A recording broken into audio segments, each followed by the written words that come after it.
네, 에베소서 4장 28절에서 29절까지의 말씀 우리 같이 한 목소리로 함께 읽도록 하겠습니다. 시작.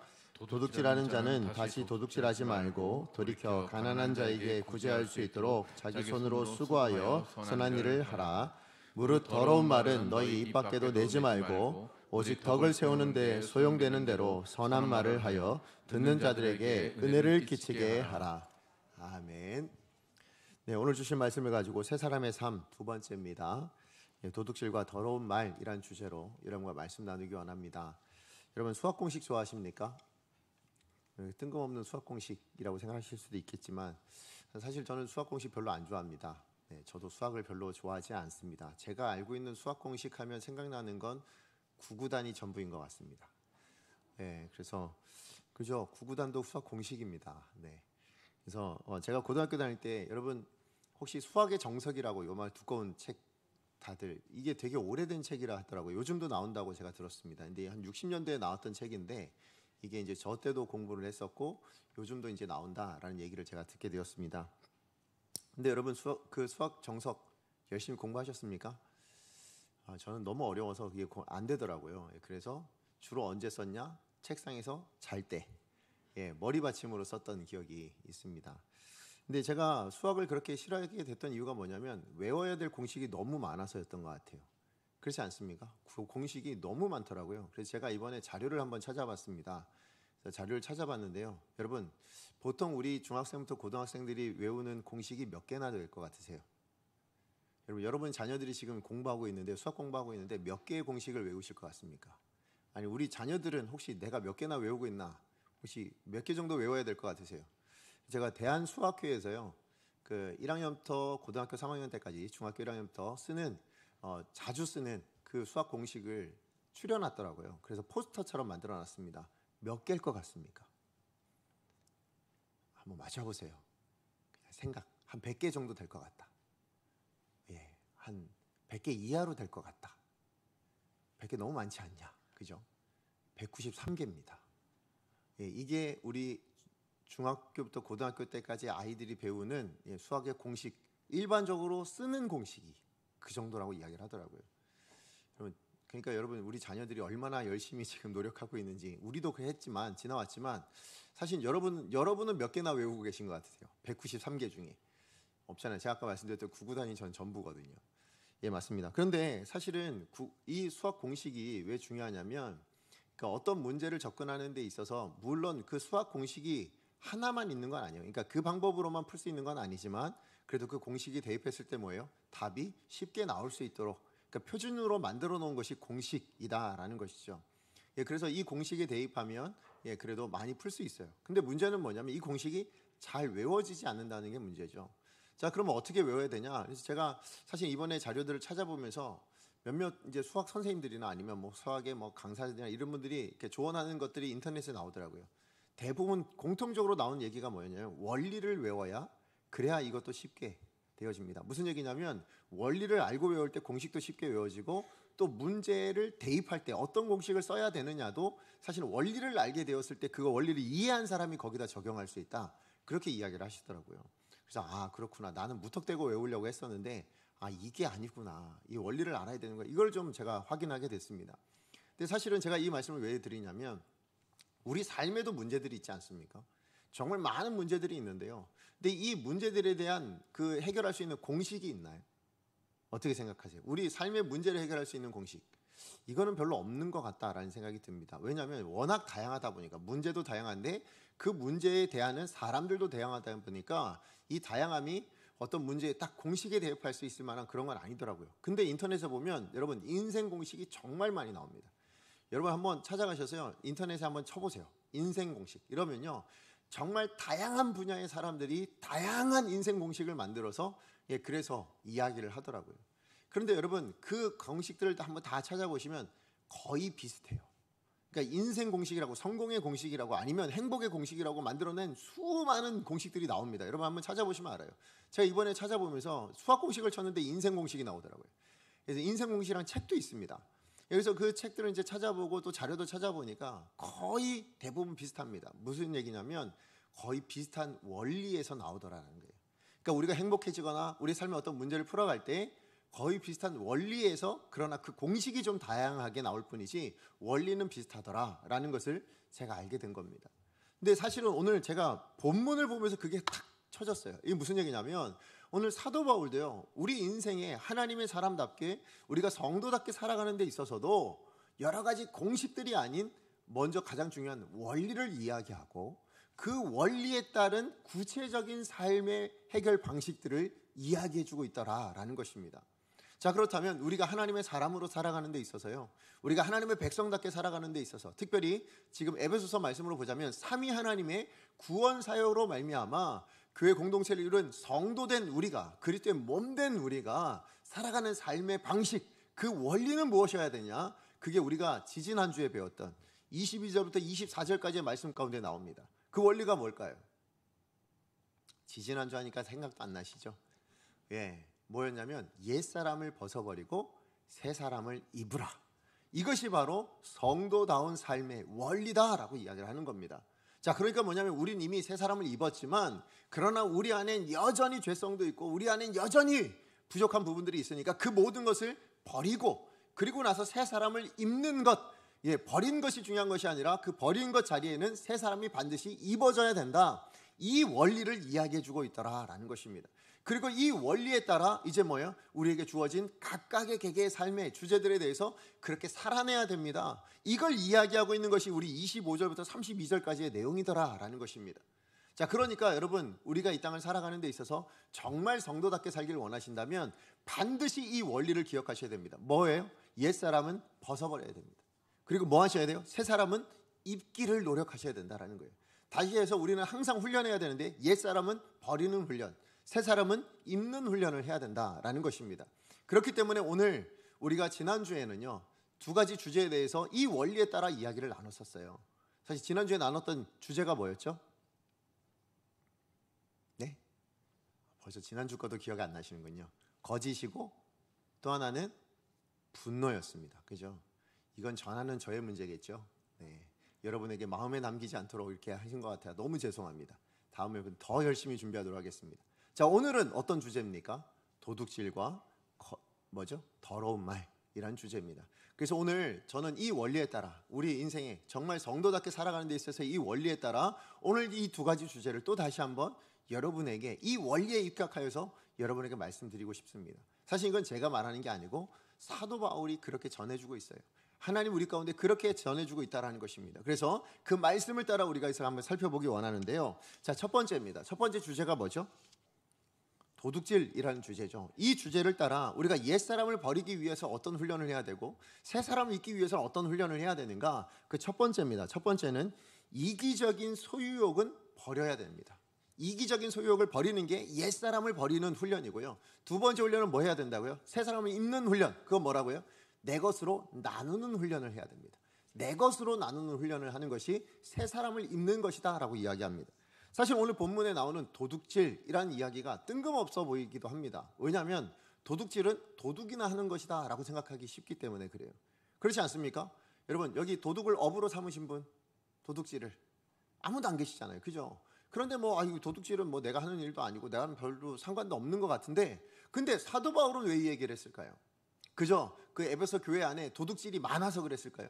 물론 그랬을 수도 있습니다. 그 당시 상황이 어려워서 도둑질을 많이 할 수밖에 없는 상황일 수도 있어요. 노예들도 있고 아니면 종으로 살아가는 사람들, 아니면 정말 어려운 사람들도 많지 않습니까? 그러다 보니까 훔치지 않고서는 살아갈 수 없는 그런 사람들이 있을지 몰라요. 그래서 그거 하지 말라, 그 얘기하는 거냐?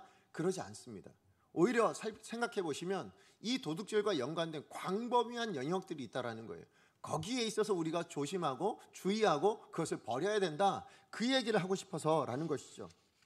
무슨 얘기냐면, 여러분, 도둑질이라는 것은 물질만 훔치는 게 도둑질이 아닙니다. 돈을 훔치거나 남의 물건을 빼앗거나 이것만이 도둑질이 아니에요. 여러분, 무엇도 도둑질이 될 수 있습니까? 우리의 생각이나 아이디어나 우리의 시간들도 그것들이 다 도둑질의 대상이 될 수 있다라는 것입니다.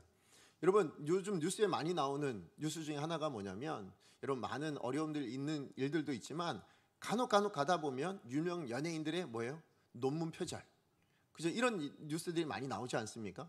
다 뭐예요? 생각을 빼앗아 온 겁니다. 그건 내 것이 아닌데, 그렇죠? 남의 생각인데 그것을 마치 내 것인 것 마냥, 내가 생각해낸 것 마냥 그렇게 빼앗아 오는 것, 그거 도둑질 아닙니까? 뿐만 아니라 여러분, 요즘 또 가수들 가운데도 뭐 있어요? 노래를 표절하는 그런 일들도 있지 않습니까? 또 사실은 얼마 전에 제가 기사를 보다가 이제 확인하게 된 게 하나 있었는데 뭐였냐면, 옛날 어느 방송이에요. 옛날은 아니고 최근에 한 2, 3년 전인가요? 그때 뭐 음식과 관련된 방송을 했었는데, 그때 포항에 무슨 죽집이었어요. 예, 근데 그 죽집에 대한 이야기가 나왔을 때 제가 깜짝 놀란 게 뭐냐면, 바로 그 다음 날 그 사장님이 아니고요, 그 죽집의 사장님이 아니고 다른 어떤 사람이요, 그 죽 이름을 가지고 특허를 냈다는 거예요. 그러니까 상표 출원을 했다라는 거예요. 그러니까 왜 그랬냐? 이 전날 방송을 봤는데 이게 너무 잘 될 것 같은 거예요. 이게 히트를 칠 것 같은 거예요. 그러니까 뭐냐면 찾아보니까 상표가 안 돼 있는 거예요. 그러니까 상표 출원을 했다라는 거예요. 결국 뭐예요? 그걸 통해서 라이선스 받고 내가 이걸로 내 것이다 라고 주장하고 싶어서 그렇게 했다라는 거죠. 그것도 여러분, 우리 도둑심보, 그죠? 딱 그 마음이잖아요. 예, 그리고 또 더 심각했던 건 뭐냐면, 그 주가 관련해서요, 대형 프랜차이즈 어느 기업에서 이 주가 관련된 메뉴를 낸 겁니다. 그리고는 이 메뉴를 내면서 광고도 어떻게 했냐면, 그때 그 방송에 나온 그 죽, 이런 식으로 광고를 냈다라는 거예요. 그러면서 이제 뭐냐면 가맹점까지 만들려고 했다고 하더라고요. 그래서 많은 소비자들이 그걸 알고 나서 불매운동 일으키면서 그걸 다 철회했다. 사과문까지 냈다. 이런 내용들이 나오더라고요. 이게 이 세상입니다.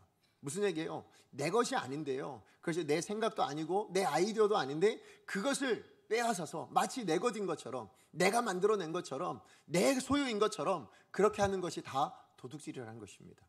뿐만 아니라 여러분, 시간도 마찬가지예요. 여러분, 여기 사업하시는 분들 계시죠? 또 아니면 직장 다니시는 분들도 있지 않습니까? 여러분, 우리 뭐 학교 학생들은 또 그럴 수 있겠다 생각이 되지만, 여러분 특별히 직장으로 생각해 보면, 여러분 월급을 받을 때 회사에서 여러분에게 월급을 주는 이유는 어디 있을까요? 여러분, 그 회사가 이루고자 하는 그 목적을 위해서 여러분의 시간을 산 거예요. 그렇죠? 하루에 8시간 정도를 여러분에게 산 거예요. 그래서 그 시간 동안에는 이 회사가 목적하는 바를 이루기 위해서 그 시간을 사용해 주십시오 하고 산 게 월급의 내용이에요. 자, 그런데 우리가 이 월급을 받고 일하는 그 시간 동안에 여러분의 한번 돌아보세요. 과연 그 업무만을 위해서 여러분 그 시간들을 쓰고 있는가? 아니요, 그러지 않을 때가 얼마나 많습니까? 그죠? 잠시 쉬고 싶은 마음도 있고, 땡땡이 치고 싶은 마음도 있고, 어떻게 해서든 안 가고 싶은 마음이 있고, 예, 그 일 아닌 다른 일들을 하고 싶은, 여유만 나면 내 일을 위해서, 내 것을 위해서 돌아보고 있는, 그래서 인터넷 어느 순간에 들어가서 인터넷 보고 있고, 예, 그런 일들이 비일비재하게 일어나고 있다라는 거예요. 뭐예요? 그 시간을 도둑질하고 있는 겁니다. 그렇잖아요. 그 시간들에 대해서 우리가 도둑질을 하고 있다라는 것입니다. 만약에 오너가 그걸 봤다면 어떤 마음일까요? 근데 여러분, 이것이 그렇게 나쁜 일이 아니고, 아니면 뭐 그런 개인적인 일이 아니고, 사실은 신앙 안에서도요, 이것들에 대해서 무감각한 마음이 있어요. 뭐냐면, 신앙의 어떤 일을 하고 있으면 괜찮지 않겠냐라는 마음을 가지세요. 업무 시간에 여러분 말씀 큐티하고 있고, 업무 시간에 복음 증거하고 있고, 업무 시간에 다른 짓 하고 있다면, 여러분 기도하고 있다면, 여러분 그것은 과연 하나님께서 기쁘게 받으실 것인가? 저는 사실은 그렇지 않다고 생각합니다. 왜요? 그 시간을 도둑질한 거랑 똑같잖아요. 물론 기도하라는 게 나쁜 게 아니에요. 말씀 보는 게 나쁜 게 아니잖아요. 그건 반드시 우리 신앙생활에 필요한 부분이고, 반드시 우리가 복음 증거하는 것도 너무 귀한 사역입니다. 그런데 그것을 꼭 그때 해야 되냐는 거예요. 아닙니다. 우리는 그 시간을 정직하게 사용할 필요가 있어요.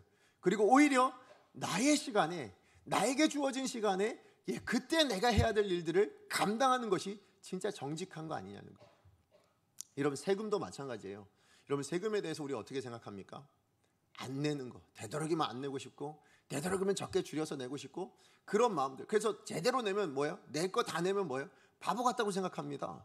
어떻게 그걸 바보같이 다 냈냐? 이렇게 반응하는 게 우리들의 모습이에요. 근데 물론 정말 부정적인 어떤 그런 세금이라면 당연히 그것은 우리가 생각해 봐야 되겠지만, 그런 나라에서 정당하게 세금을 내라 하는 것이라면 어떻게 하셔야 돼요?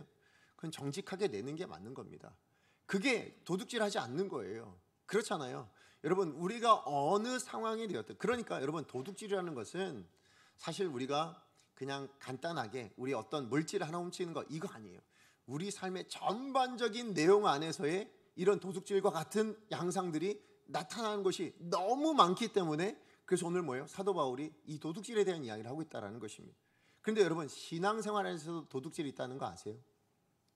가장 큰 도둑질이 뭐냐면, 앞서 말씀드렸던 그 모든 일들을 여러분이 하실 때 그게 도둑질입니다. 이게 무슨 얘기냐면 여러분, 우리가 가지고 있는 우리 모든 것은 다 누가 주신 거예요? 하나님이 주셨죠. 내가 가지고 있는 재능이든지 내 육신의 건강함이든지 내가 가지고 있는 모든 것은 다 하나님이 주신 거예요. 그런데 그 하나님 주신 것을 가지고 범죄를 하고 있다면, 그 하나님 주신 것을 가지고 내가 악한 일을 하고 있다면, 그 하나님의 주신 것을 가지고 내가 도둑질을 하고 있다면 그것 자체가 하나님의 영광을 가리우는 것이요, 그것이 바로 우리 하나님의 영광에 대한 도둑질을 하고 있다는 거예요. 그러므로 여러분, 여러분의 삶은 여러분 것이 아니에요. 우리의 삶의 목적은 뭡니까? 하나님을 영화롭게 하는 것입니다.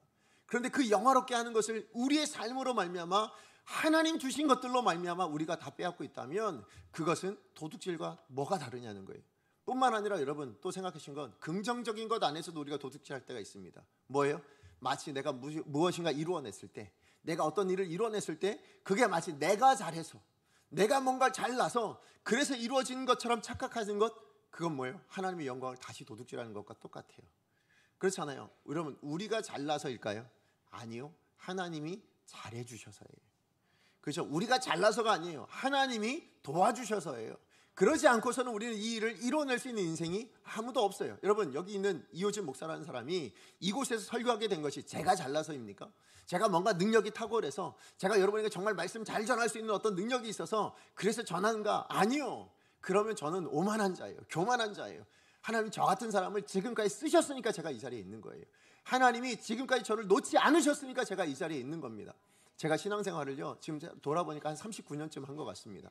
여러분, 39년, 40년 동안 제가 신앙생활 하면서 신앙생활 40년을 제가 했습니다. 이게 제가 잘나서 한 건가요? 제가 제 믿음을 포기하지 않아서 그래서 된 건가요? 아닙니다. 하나님이 저를 놓지 않으셔서예요. 하나님이 저를 끝까지 끌고 와주셔서, 하나님 저를 벌하지 않으시고 하나님 저를 끝까지 품어주셔서 저를 내치지 않으셔서, 그래 제가 40년 동안 신앙생활한 거예요.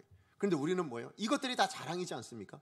몇십 년을 신앙생활했습니다. 성경을 얼만큼 많이 읽었습니다. 예, 그것이 다 우리의 자랑인 것처럼 이야기하고 있는 이 시대, 우리 신앙인들도 그렇게 생각한단 말이에요. 무엇을 도둑질하고 있어요?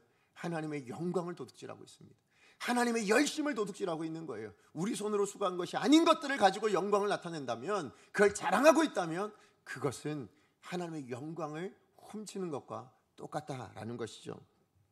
그렇기 때문에 여러분, 10계명에서도 하나님께서 뭘 얘기하셨어요? 8계명에 도둑질을 하지 말라라는 말씀을 하신 거예요. 왜요? 우리 삶에 그냥 도둑질, 물건 하나 훔치지 말라가 아닙니다.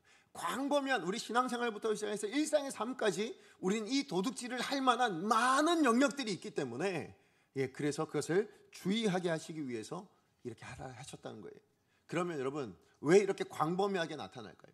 왜 이런 도둑질과 같은 현상들이 이렇게 많이 나타날까요? 그 이면에 도사려 있는 정말 악한 것이 있기 때문입니다. 그게 뭘까요? 이기적인 소유욕이에요. 그렇죠? 모든 도둑질 안에는요, 모든 도둑질이 나타나는 현상 안에는 다 동일하게 하나가 있습니다. 뭐예요? 내가 갖고 싶다는 탐욕이 있다라는 거예요. 가지고 싶고 소유하고 싶고, 또 그것이 남에게 있을지라도 그게 좋아 보이면 내 손으로 쥐고 싶은 거예요. 그러니까 내가 가지고 싶은 거예요. 그 욕심이, 그 욕망이 있다 보니까 뭐예요? 이게 도둑질이라는 모습으로 나타나더라라는 것이죠. 근데 이 욕망이 무엇인데요? 사실은 죄의 시작이지 않습니까? 그죠? 이 욕망의 처음 시작이 어디서 나타났어요? 아담과 하와가 하나님 앞에 처음 원죄를 지을 때, 그때 가장 그 원죄의 원인이 되었던 게 뭡니까? 탐욕이에요. 갖고 싶었던 마음이에요. 예, 그래서 하나님처럼 되고 싶은 그 탐욕에 의해서 그가 넘어지고 말았던 것이죠. 그렇기 때문에 여러분, 이것에 대해서 사도 바울이 얼마나 심각하게 경고하고 있는가, 우리 고린도전서 6장 9절에 10절 말씀이에요. 같이 한번 읽어보겠습니다. 시작. 불의한 자가 하나님의 나라를 유업으로 받지 못할 줄을 알지 못하느냐. 미혹을 받지 말라. 음행하는 자나 우상 숭배하는 자나 간음하는 자나 탐색하는 자나 남색하는 자나 도둑이나 탐욕을 부르는 자나 술 취하는 자나 모욕하는 자나 속여 빼앗는 자들은 하나님의 나라를 유업으로 받지 못하리라. 아멘. 여러분, 9절에서 나온 경고가 뭡니까? 예, 불의한 자는 하나님의 나라를 유업으로 받지 못합니다 라고 이야기하면서 불의함에 대한 이야기를 하고 있는데요, 거의 대부분의 내용이 뭐예요?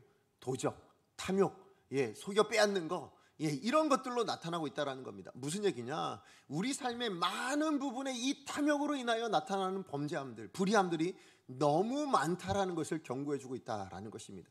그리고 그러한 모습들이 다 뭐예요? 하나님의 나라를 유업으로 받지 못할 증거인데, 그것이 왜 오늘 고린도 교회에 이야기하고 있는 거잖아요. 무슨 얘기예요? 성도들 안에 이런 것들이 나타나고 있느냐? 경고하고 있다는 거예요. 여러분, 이런 일들이, 이런 불의한 일들이 나타나는 건 세상 사람들이나 믿지 않는 사람들이나 저 하나님의 나라를 유업으로 받지 못할 사람들이 행할 일들이지, 이것이 어떻게 교회 안에 나타날 수 있겠느냐? 이것은 범죄다라고 얘기하시는 거죠. 예, 맞아요. 여러분, 우리 모두는 여기에 대한 경각심을 가지셔야 됩니다. 여러분, 여러분의 삶을 한번 돌아보셔야 돼요. 혹시 하나님의 나라를 유업으로 받지 못할 그 불의한 삶의 모습이 여전히 나한테 나타나고 있는지 아닌지 여러분 돌아보셔야 된다는 거예요. 그러면 이렇게 불의한 것을 버리는 것, 도둑질하는 것을 버리는 것, 이 탐욕을 버리는 것, 이것으로 끝나냐? 그러지 않습니다. 여기서 반드시 우리가 해야 될 것이 하나 더 있는데, 그게 뭐예요?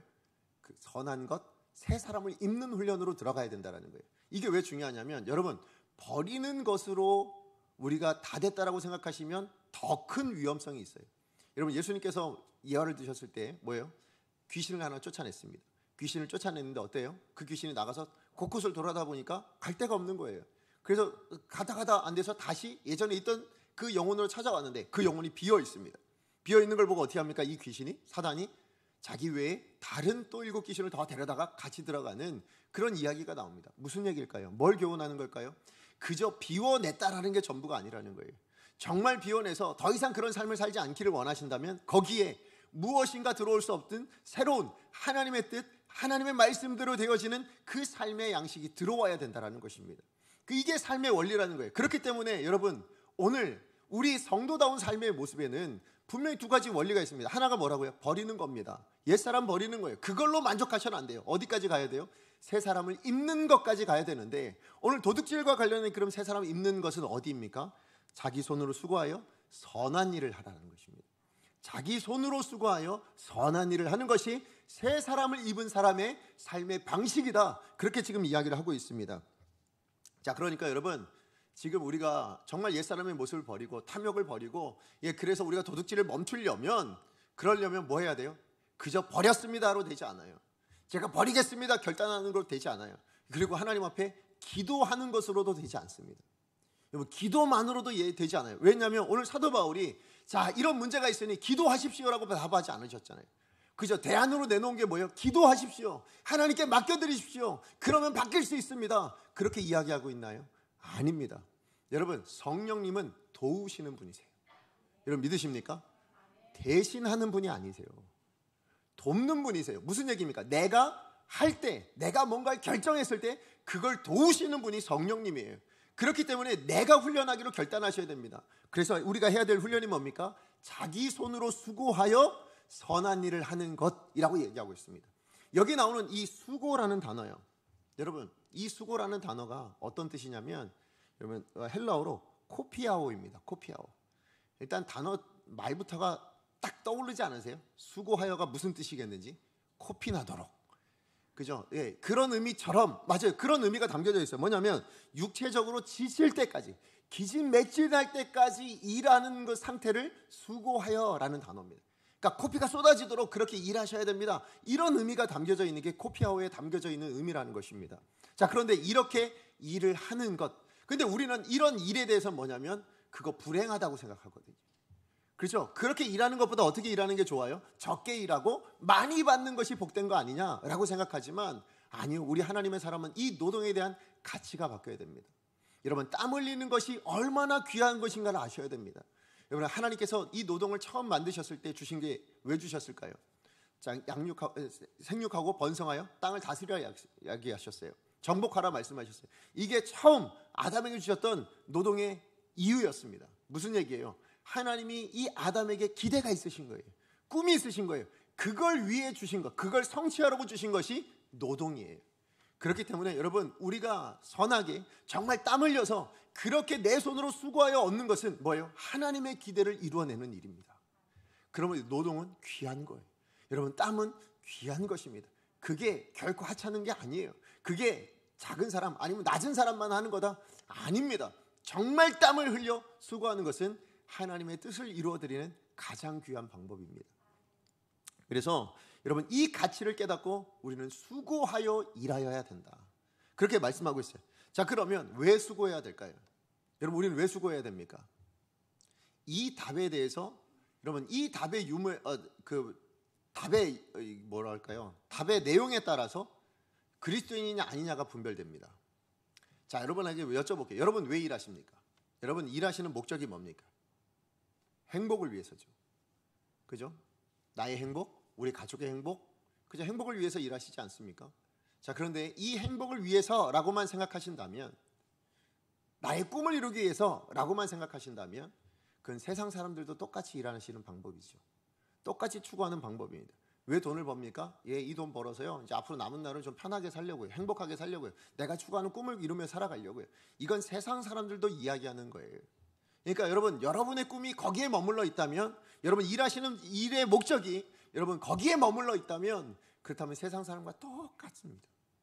그러면 하나님의 사람은 어떻게 다르냐? 오늘 사도 바울은 뭐라고 얘기하고 있습니까? 우리가 땀을 흘리기까지 그렇게 수고해야 되는 이유는 어디 있느냐? 뭐라고 얘기하고 있어요?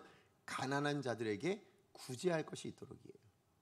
그죠? 가난한 자들에게 구제할 것이 있도록. 뭐예요? 내가 땀 흘려 수고한 것을 가지고 그것으로 다른 사람을 도울 수 있는 것, 그 자리까지 가는 것이 진짜 일하는 일의 목적이다. 그렇게 지금 이야기를 해주고 있다는 것입니다. 여러분, 사실 이 가난한 사람이라는 것에 대해서는 두 가지로 생각해 볼 수 있어요. 하나는 뭐냐면 진짜 일을 안 해서 가난한 사람, 그죠? 게을러서 그래서 가난한 사람이 있어요. 그런 사람은 사실은 돕고 싶은 마음이 없잖아요, 그죠? 그런데 그러지 않고요, 정말 어쩔 수 없이 가난한 사람들도 있어요. 자기가 의도하지 않았음에도 불구하고 힘든 일을 겪고 있고 어려운 일을 겪어서 그래서 정말 가난할 수밖에 없는 그런 사람들이 있습니다. 그런 사람들을 누가 도와줘야 되냐는 거예요. 누가 도와줘야 된다고요?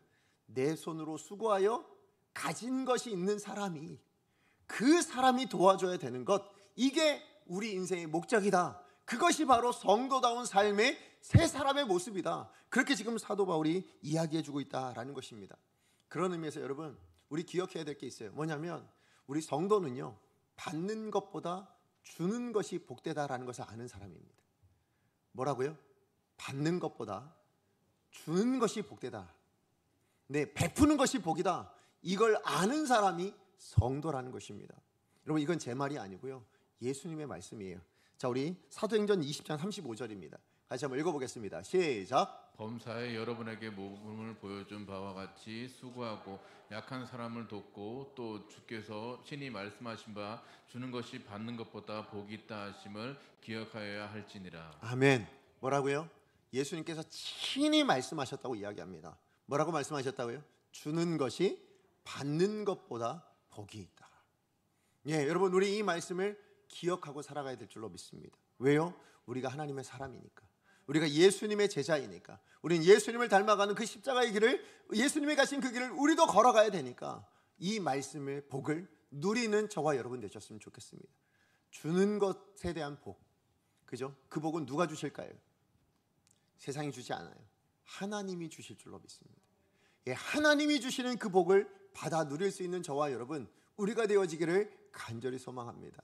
자, 그래서요, 저는 여러분 올 한 해 한번 여쭤볼게요. 이제 우리 2달밖에 남지 않았습니다.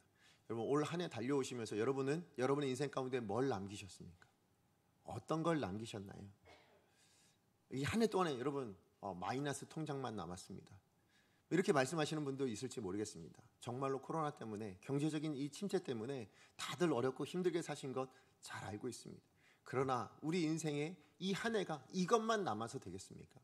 전 그러지 않았으면 좋겠고, 오늘 주시는 이 말씀처럼 주는 자가 복이 있다라는 이 복을 남길 수 있는 그런 저와 여러분이 되시길 간절히 소망합니다. 예, 힘들지만, 우리 어렵지만, 여러분 한번 생각해 보세요. 우리가 이만큼 어려우면 더 가난하고 더 없는 사람은 얼마나 더 힘들까요? 그죠? 그야말로 힘들고 어려운 분들이 될 거라 생각합니다. 그 시대를 우리가 함께 가고 있잖아요. 그러면 그분들을 누가 돕느냐? 덜 힘든 우리가 도울 수 있어야 되지 않겠습니까? 그래서 올해 저희 교육자들이 함께 논의하다가, 사실 이번 저희가 감사의 달로 지내잖아요. 그러면서 추수감사주일이 이제 옵니다. 그때 저희가 계획한 게 뭐냐면 감사를 나누면 어떻겠는가라는 생각을 했어요. 무슨 얘기냐면 올 한 해 이제 우리가 감사할 것들, 여러분 소소한 감사가 있겠지만 내 감사를 통해서 다른 누군가에게 감사할 수 있는 기회를 줄 수 있다면, 그죠? 다른 누군가에게 나의 감사의 제목을 통해서 누군가에게 감사를 나눠줄 수 있다면 그거 얼마나 복된 일이겠습니까? 특별히 어렵고 힘든 이웃을 위해서. 그래서 저희 이번에 감사 나눔을 할 겁니다. 감사 나눔.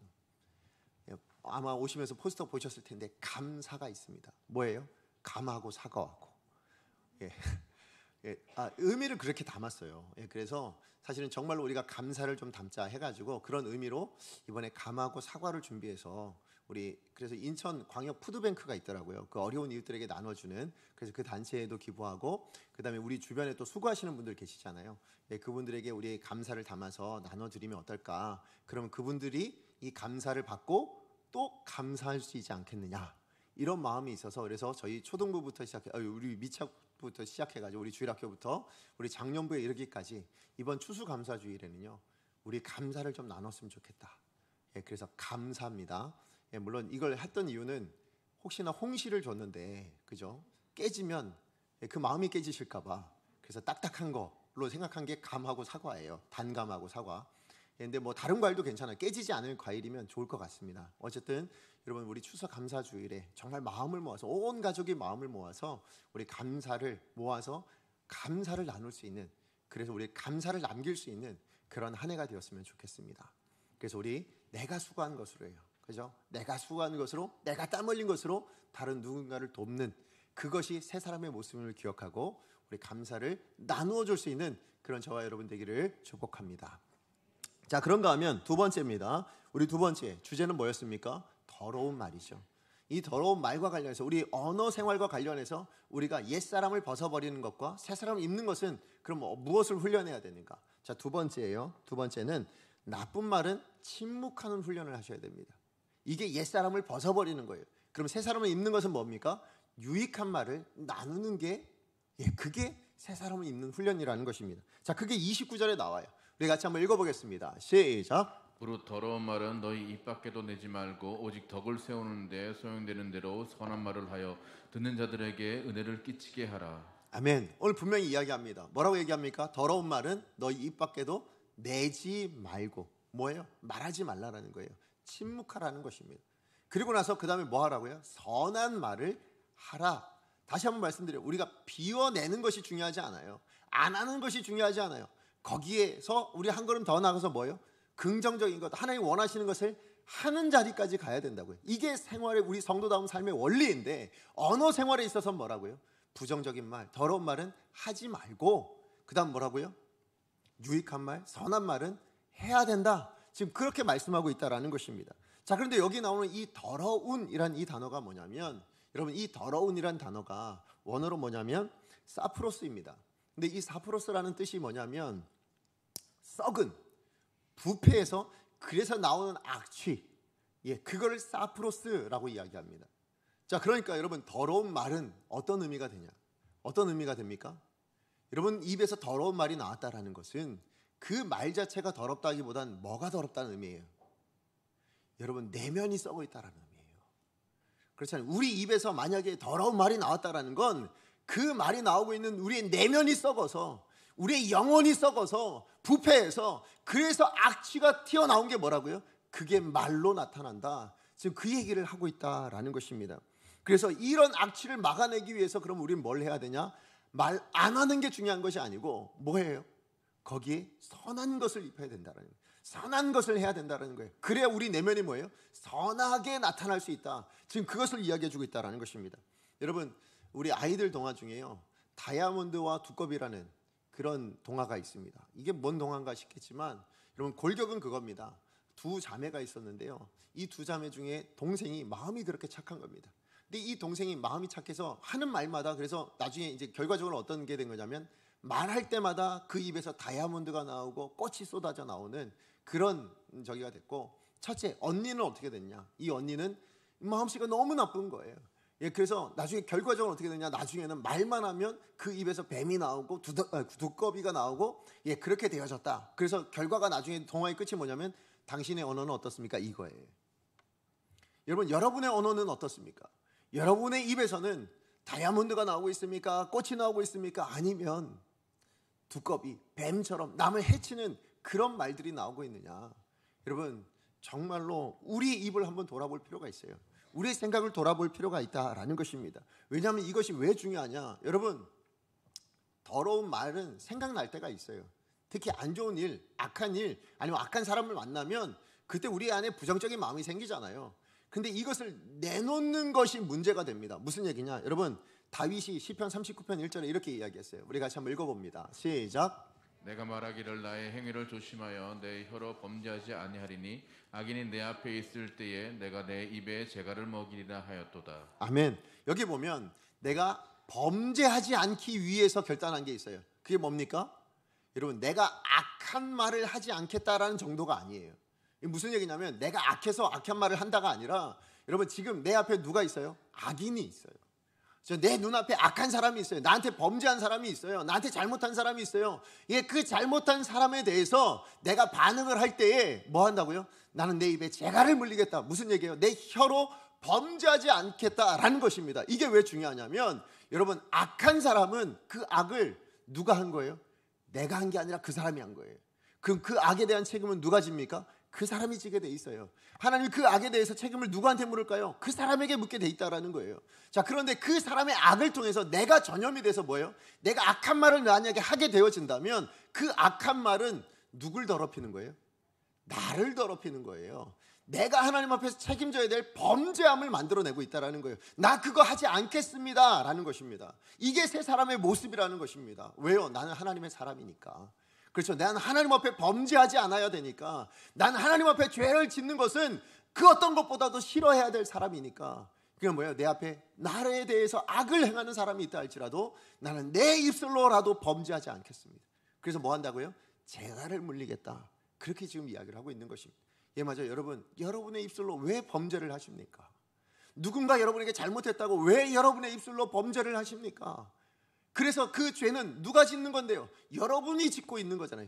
여러분의 영혼 안에 그 악한 것을 쌓고 있는 거 아니냐는 거예요. 그러므로 여러분, 이것을 재갈 물릴 수 있는, 다시 얘기해서 뭐 하셔야 돼요? 침묵하실 수 있어야 된다는 거예요. 그래서 이 침묵의 훈련이 필요하다. 근데 여기서 머물러야 되냐? 그러지 않아요. 여기서 우리가 하나 더 나아가야 됩니다. 뭐라고 얘기합니까? 이 더러운 말을 하지 않는 것, 침묵하는 것, 재갈 물리는 정도가 아니라 이제는 우리는 그것에서 뭐 해야 된다고요? 선한 말을 해야 된다라고 얘기하죠. 네, 선한 말을 하라고 말씀하고 있습니다. 자, 그렇다면 여러분, 뭐가 선한 말일까요? 어떤 것이 선한 말이겠습니까? 오늘 사도 바울은 두 가지 기준을 들어 이야기하고 있어요. 첫 번째, 선한 말이 어떤 말이 선한 말이냐? 덕을 세우는 말이 선한 말이다 라고 얘기하고 있습니다.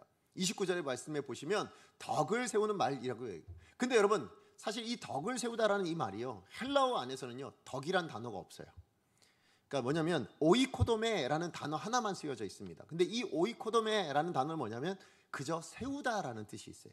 세우다. 자, 그러니까 원어 그대로 해석하자면 29절은 뭐예요? 그냥 세우는 것을 통해서 뭐 하는 거예요? 선한 말을 하라, 이런 의미예요. 자, 그러면 세우기 위해서 해야 될 선한 말, 그럼 오이코도메는 뭘 세워야 되는 걸까요?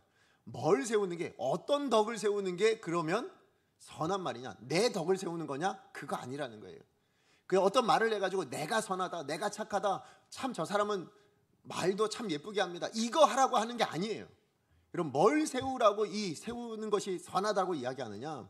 여러분, 이 오이코도메라는 단어를 사실은 사도 바울이 어떻게 쓰느냐를 우리가 살펴보면 그 뭘 세워야 될지를 알아요.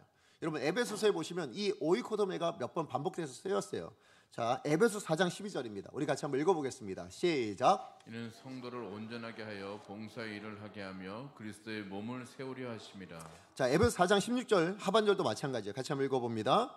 그 몸을 자라게 하며 사랑 안에서 스스로 세우느니라. 여러분, 이 오이코도메가 사도 바울이 뭘 의식해서 씁니까? 몸을 세우는 것으로 쓰죠. 그죠? 그런데 무슨 몸이에요? 우리 육체가 아니라 그리스도의 몸을 세우는 것으로 이야기합니다. 자, 그러니까 선한 말이라는 것은 기준이 있습니다. 어떤 기준입니까? 공동체를 세워가는데 유익한 말이에요. 그죠? 공동체를 세워가는데 필요한 말, 그게 선한 말이다라고 이야기를 하고 있는 것입니다. 그렇다면 여러분이 하는 말은 어떻습니까? 정말 공동체를 세우는 말입니까? 여러분 가정 안에서 여러분 하시는 말이 우리 가족을 세우고 우리 자녀를 세워주고 그렇게 가정이 하나 되어지는데 그렇게 쓰임받는 말이십니까? 아니면 여러분 교회 안에서 여러분 성도들 간에 우리 나누는 말이 누군가를 험담하고 비방하고 혹시 우리 구역 모임 할 때마다 그런 일을 하고 계신 거 아닌가요? 아니요, 그것은 분명히 이야기하는 악한 말입니다. 선하지 못한 말이에요. 정말 우리가 선한 말이라는 것은 뭐예요? 다른 사람을 세워주는 말이셔야 돼요. 예, 다른 사람을 높여주는 말이셔야 됩니다. 우리 교회 공동체가 하나 되어질 수 있도록 서로를 위해서 높여가는 말, 서로를 위로해 줄 수 있는 말, 그런 말들이 뭐예요? 그게 유익한 말이다, 선한 말이다, 그렇게 지금 이야기를 하고 있다라는 것이죠. 그러면 여러분이 말을 꺼낼 때마다 저는 다른 사람이 살아나는 말이었으면 좋겠어요. 다른 사람을 세워주는 말이었으면 좋겠습니다. 정말 힘들고 어려운 이웃을 향하여 위로해 줄 수 있는 말, 그죠? 정말 힘들어하는 그 사람을 같이 세워줄 수 있는 말, 그런 말들이 정말 우리 강성교회 안에 나타나야 될 줄로 믿습니다. 이게 세 사람의 선한 말이라고 사도 바울이 이야기하고 있지 않습니까? 자, 그런가 하면 선한 말은 또 어떤 말이냐? 선한 말은 두 번째는 듣는 사람에게 은혜를 끼치는 말이라는 거예요. 듣는 사람에게 하나님의 은혜를 끼치는 말이에요. 그럼 무슨 얘기냐면, 우리는 보통 말을 하는 목적이 뭐냐면 다 내 뜻을 받아줬으면이에요. 그렇죠? 여러분 말을 할 때마다 말해요. 그 말에 대해 내 뜻을 좀 받아줬으면 좋겠고, 내 뜻을 좀 따라와 줬으면 좋겠고, 이런 의도로 우리가 말할 때가 많은데요. 아니요. 지금 오늘 선한 말은 뭐예요? 내 말을 통해서 내 영향력이 나타나는 것이 아니에요. 내 말을 통해서 누가 나타나야 됩니까? 하나님이 나타나고 하나님의 은혜가 나타나는 그런 말을 하는 것이 선한 말이다라고 이야기합니다. 그런 의미에서 여러분 안에 하나님의 뜻이 담겨져 있으셔야 됩니다.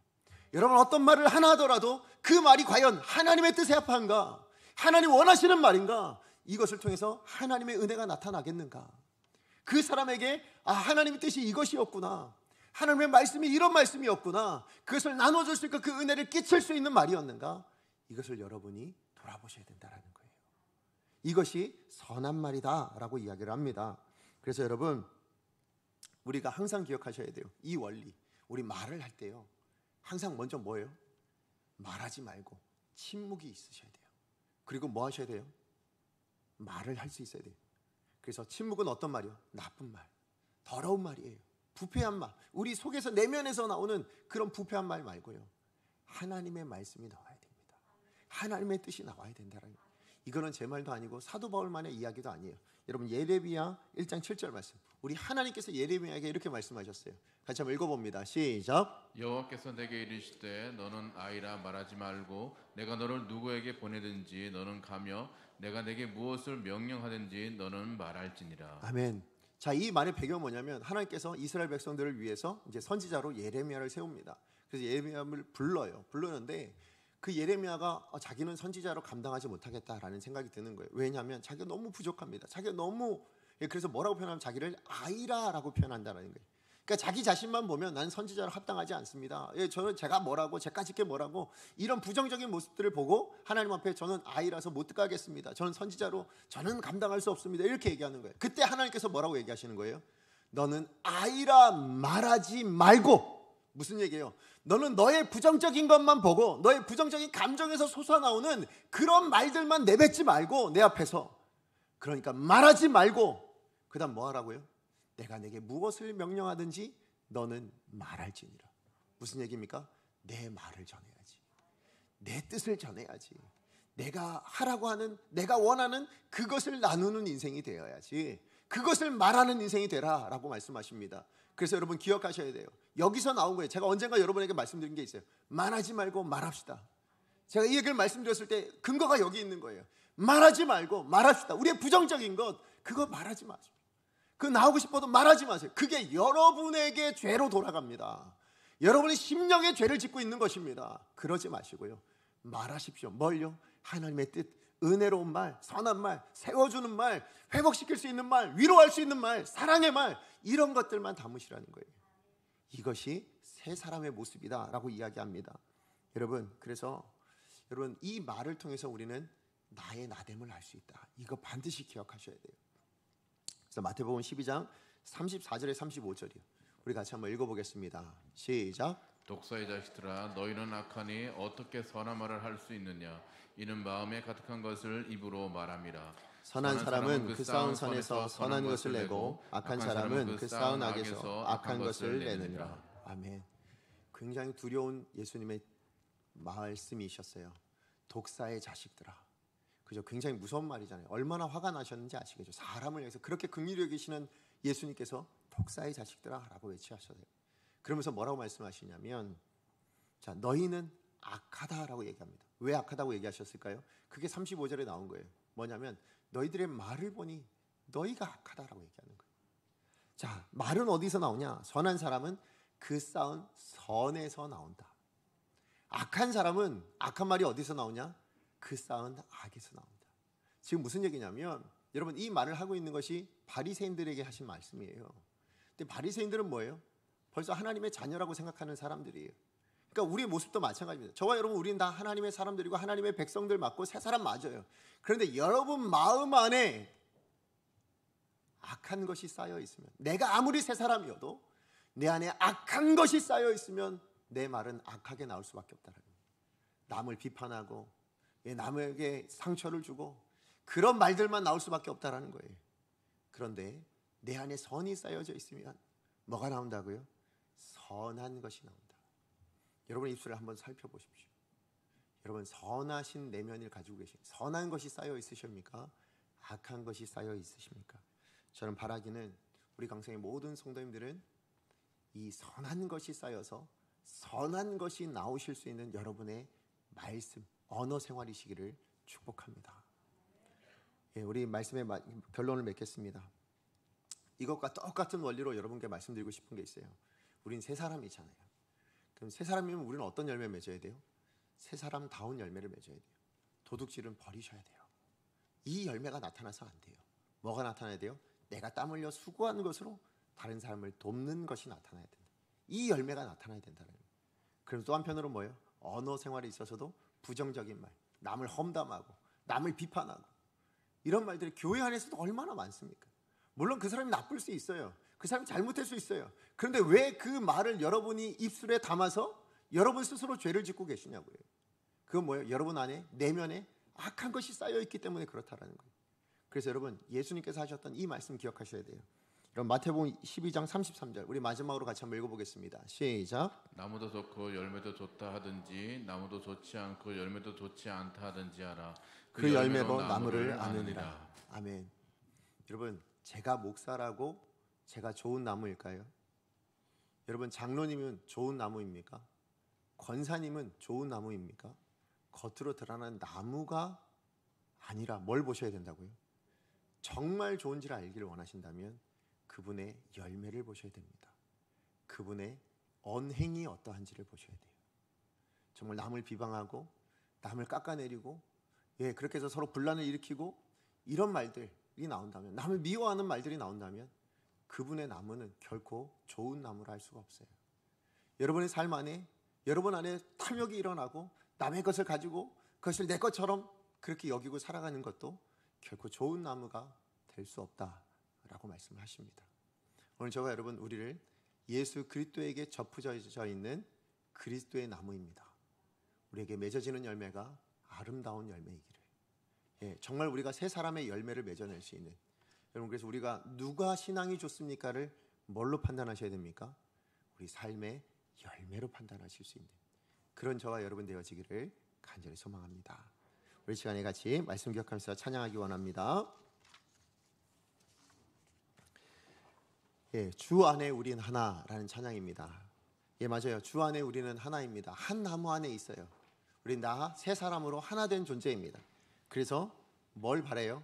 우리를 바라는 것이 아니라, 우리 꿈을 쫓아가는 것이 아니라 예수님을 바래, 예수님을 바라보며 산다는 거예요.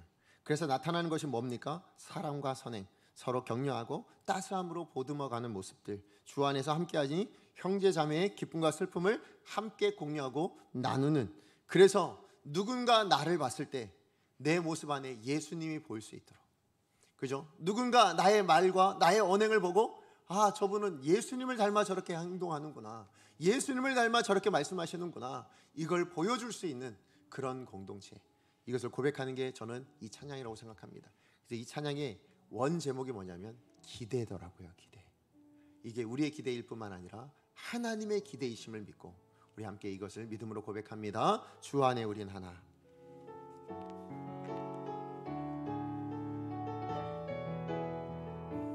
주 안에 우린 하나. 주 안에 우린 하나. 모습은 달라도 예수님 한 분만 바라네. 사랑과 선행으로 서로를 격려해 따스함으로 보듬어 가리. 주님 우리 안에 함께 하시니 형제 자매의 기쁨과 슬픔 느끼네. 내 안에 있는 주님 모습 보네. 그분 기뻐하시네.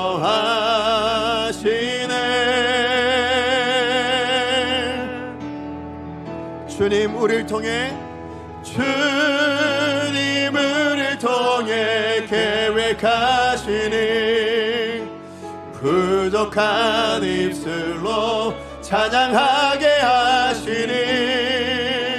주님 우리를 통해 계획하시니 너를 통해 하실 일 기대해. 우리 다시 한번 이 찬양 부를 텐데요, 이번에는 우리 옆에 계신 분들 좀 바라보면서 우리 기대하는 마음으로 정말 우리 옆에 계신 분들과 함께 정말 주 안에 우린 하나입니다. 예, 모습은 달라도 당신 안에 저 주님이 계신 것을 믿습니다. 예, 그러면서 우리 사랑과 선행으로 제가 먼저 섬기겠습니다. 제가 따스함으로 보듬어 가겠습니다. 우리 이런 마음을 가지고 우리 옆에 계신 분들 한번 바라보시면서 동성이면 손도 좀 잡아주시면서 그렇게 우리 함께 찬양하기를 원합니다. 주 안에 우린 하나. 예, 이 아름다운 모습이 우리 교회 안에 나타나길 원합니다. 주 안에 우린 하나, 모습은 달라도 예수님 한 분만 바라네. 사랑과 선행으로 서로를 격려해 따스함으로 보듬어 가리. 주님 우리 안에 함께 하시니 형제 자매의 기쁨과 슬픔 느끼네. 내 안에 있는 주님 모습 보네. 그분 기뻐하시네. 우리 믿음으로 고백합니다. 주님 우리를 통해 계획하시니 부족한 입술로 찬양하게 하시니. 주님 우리를 통해 계획하시니 너를 통해 하실 일. 우리 다시 한번 믿음으로 주님 우리를 통해 하실 일 기대합니다. 주님 우리를 통해 계획하시니 부족한 입술로 찬양하게 하시니. 주님 우리를 통해 계획하시니 너를 통해 하실 일 기대해. 아멘. 우리 시간에 말씀 기억하면서 함께 기도하기 원합니다. 여러분, 우리는 옛사람은 벗어버리고요, 새 사람을 입는 이 인생의 원리를, 우리 성도의 삶의 원리를 지키며 그것을 행하며 살아가야 될 줄로 믿습니다. 특별히 우리 언행과 관련해서요, 우리 행동과 관련해서 더 이상 도둑질과 같은 탐욕을 부리고 이기적으로 내 것을 가지고 싶어하는, 내 것으로 만들고 싶어하는 그 모든 욕심은 내려놓고 이제 내가 땀 흘려서 그것을 통하여 나를 담을 놓고 남을 세우는 자리로 갈 수 있는 그런 나의 삶 되게 하여 주시옵소서. 뿐만 아니라 더러운 말은 버리게 하여 주시옵소서. 내 안에 더러운 것들을 다 사라질 수 있도록 성령 내 안에 임재하여 주셔서 이제 내 안에 쌓인 선한 것들로 남을 세워주고 공동체를 세워가고 누군가를 보듬어가고 위로해 줄 수 있는, 사랑의 말을 전할 수 있는 그런 나의 언행의 모습들이 나타남으로 말미암아 하나님의 영광을 드러내는, 이 하나님의 기대를 이루어드릴 수 있는 복된 우리가 되게, 우리 강성교회가 되게 해달라고 주여 능력을 주옵소서. 우리 한번 주 하나님 앞에 기도합니다. 주여 능력을 주옵소서. 사랑하는 하나님 감사합니다. 오늘도 주신 말씀 기억하여 주님 앞에 기도하며 나아갑니다. 예, 하나님, 우리를 향한 하나님 아버지의 기대가 있음을 기억합니다. 하나님 성도가 성도답게 살기를 원하시고 옛 사람을 벗어버리고 새 사람이 되기를 하나님께서 원하신다는 그 삶의 원리를 오늘 우리 가운데 말씀해 주셔서 감사합니다. 이 하나님 우리가 안 하는 것이 중요한 것이 아니라 더욱더 긍정적이고 하나님 원하시는 일들을 감당하며 실천하며 그렇게 살아가는 것이 더 중요한 줄로 믿습니다. 그러므로 하나님 우리가 우리의 행동에 있어서는 우리의 탐욕을 부리지 않게 하여 주시옵소서. 이기적인 욕심 가운데 살아가지 않을 수 있게 하여 주시옵소서. 내 것이 아닌 것은 철저하게 내려놓게 하여 주시옵시고 오히려 내가 땀 흘려서 수고하여서 하나님 것을 가진 것으로 말미암아 내게 어려운 이웃들, 내 주변에 부조신 하나님의 사람들에게 그것을 나누어 줄 수 있는 복된 인생 살아갈 수 있게 하여 주시옵소서.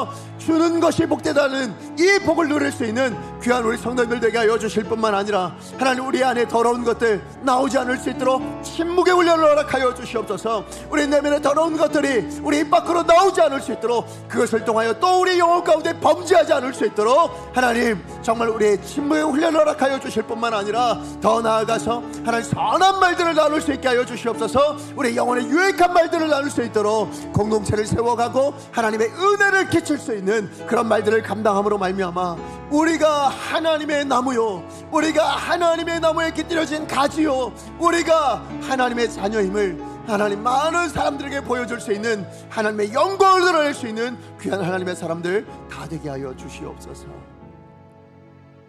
사랑하는 하나님 감사합니다. 오늘도 말씀을 통해서 우리가 살아가야 될 삶의 원리가 무엇인지를 다시 한번 깨닫게 해주셔서 감사합니다. 옛 사람을 벗어버리고 새 사람을 입으라 하나님께서 말씀하여 주셨습니다. 예, 하나님 그래서 이제 내가 결단합니다. 오늘 말씀을 통해서 하나님 정말 옛 사람을 버려버리는 훈련을 감당하며 또 매일매일 새 사람을 입는 훈련을 감당하기로 결단하였습니다. 성령 하나님께서 오셔서 도와주시옵소서. 하나님 구하는 자마다 하나님 오셔서 도와주실 줄로 믿습니다. 성령으로 하나님 함께하여 주실 줄로 믿습니다. 하나님 우리가 버려야 될 것, 하나님 이기적인 욕망, 하나님 그 욕심은 다 버릴 수 있게 하여 주시옵시고 정직하게 흘리는 땀의 가치를 우리가 깨닫고 그것을 소중히 여겨서 하나님 그것을 일궈낸 열매들을 많은 사람들, 어려운 이들을 향하여 하나님의 뜻이 있는 곳을 향하여 흘려보낼 수 있는 복된 우리 강성교회 모든 성도님들 되게 하여 주시옵소서. 뿐만 아니라 우리가 언어에 있어서는 악한 말은 침묵할 수 있게 하여 주시옵소서. 말하지 말고 말할 수 있는 인생이 되게 하여 주시되 무엇을 말해야 합니까? 하나님의 은혜를 끼치는 말, 공동체를 세워가는 말, 사람을 살리는 말을 할 수 있는 복된 우리 성도님들 다 되게 하여 주셔서 누가 보더라도 저 영혼은 하나님이 보인다, 예수 그리스도가 비춰진다, 그렇게 인정받을 수 있는 귀한 성도님들 다 되게 하여 주시옵소서. 예수님의 이름으로 기도합니다.